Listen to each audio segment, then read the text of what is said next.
Jonah walked past the old barber shop every day on her way to school. It was a small, faded building tucked between a bustling bakery and a noisy arcade. The paint was peeling, the sign creaked in the wind, and the window display held dusty bottles and a worn leather strap. Yet every morning, Jonah saw the old barber. He would be sweeping the curb, a gentle smile on his wrinkled face. His smile puzzled Jonah.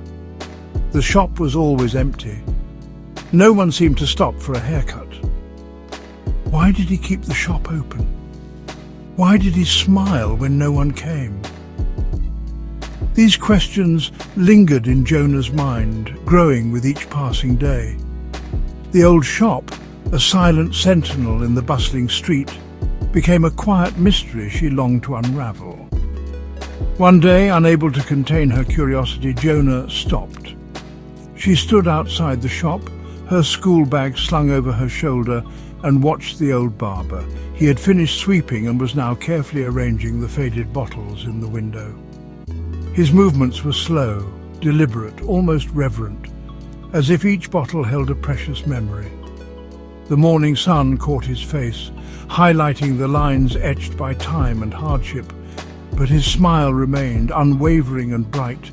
It was that smile that finally drew Jonah in. She felt an inexplicable pull, a whisper in her heart urging her to cross the threshold and uncover the story behind the old barber's persistent joy. Taking a deep breath, Jonah pushed open the creaking door and stepped inside. The air was thick with the scent of talcum powder and bay rum, a fragrance both unfamiliar and strangely comforting. The shop was smaller than she imagined, but surprisingly cozy. The floor was worn, the chairs were mismatched, but the air hummed with a quiet dignity, a sense of stories whispered and secrets kept. "Hello?" Jonah called out, her voice small in the stillness. The barber turned, his smile widening as he saw her. "Well, hello there, little one. What can I do for you?" Jonah hesitated, unsure how to explain the curiosity that had led her here. I walk past your shop every day," she began, her voice barely above a whisper, "and you finally decided to grace an old man with your presence?" He chuckled, his eyes twinkling. Jonah blushed, feeling a little foolish. I wondered why you always smiled," she confessed, her words tumbling out in a rush. "Your shop is always empty, but you always look so happy." The barber's smile softened, his eyes taking on a faraway look. "Ah, my dear," he sighed, gesturing to a worn leather chair in the corner. "That's because this shop holds more than just scissors and combs. It holds memories, you see. Memories of my son."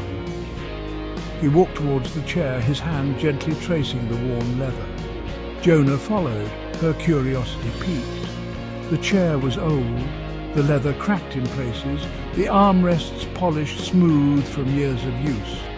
But there was something about it, an aura of importance, that made Jonah hold her breath. "My son, he's a doctor now," the barber said, his voice filled with pride. "He's overseas saving lives. He sends me money, tells me to close this old shop, but—" He trailed off, his hand resting on the chair's headrest. This chair, this was his favourite. He used to sit here chattering away while I cut his hair. He'd tell me all about his dreams, his hopes, his fears. The barber's voice cracked slightly, but his smile remained. This shop, this chair, it's my connection to him. It's a reminder that even though he's far away, a part of him is always with me. He looked at Jonah, his eyes filled with a lifetime of love and longing. He sends me money, yes, but this chair, this is my treasure. It's a reminder that I'm not alone, that my son he remembers. Jonah stood there, speechless. The old barber's story, told with such simple honesty and heartfelt emotion, touched her deeply. She thought of her own family, of the sacrifices they made, the love they shared. In that moment, Jonah understood. The empty shop, the worn chair, They weren't symbols of loneliness or failure, but of love, sacrifice, and the enduring bond between a father and his son.